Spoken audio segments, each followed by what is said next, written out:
This presentation is on the real story behind water birth and Legionnaires' disease. So in 2016, 2 babies in Arizona developed infections of a bacterial illness called Legionnaires' disease after their mothers labored in birthing pools.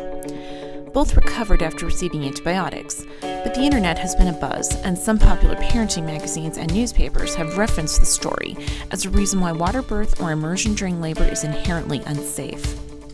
On the other hand, many midwives, doulas, and mothers are staunch supporters of birthing pools during labor because it reduces the chances of many interventions, like episiotomy and pain medication, while increasing the chances of a shorter labor. But first of all, what the heck is Legionnaires' disease?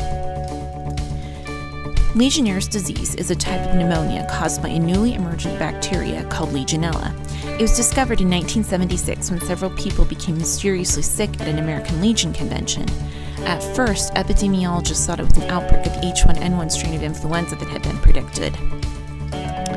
But when they noticed that the pattern of transmission didn't match the spread of influenza, they started looking for other explanations. They found that the Legionella bacteria in the pipes of the showers at the hotel had been causing the outbreak of pneumonia. Legionnaires' disease is pretty rare, but it can be deadly. It's spread through water pipes, showers, hot tubs that haven't been drained properly, and even decorative fountains. But let's get back to the present.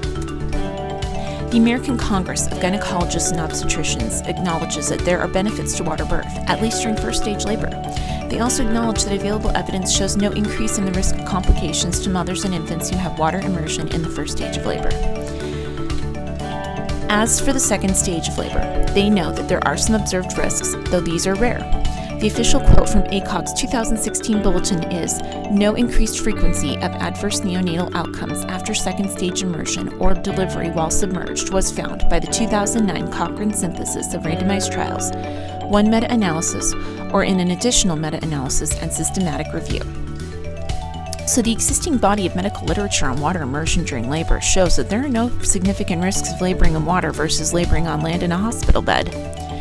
And ACOG says that there are no proven benefits to laboring in water over laboring on land, at least in second stage labor. However, that's because one of the primary benefits to water immersion during labor is somewhat subjective. It's pain relief. And the same could certainly be said of any pain medication for labor. It doesn't offer any benefits other than pain relief either. Now, ACOG and the CDC are not issuing any prohibitions against water immersion in labor. And in fact, ACOG's 2016 statement is actually very sensible.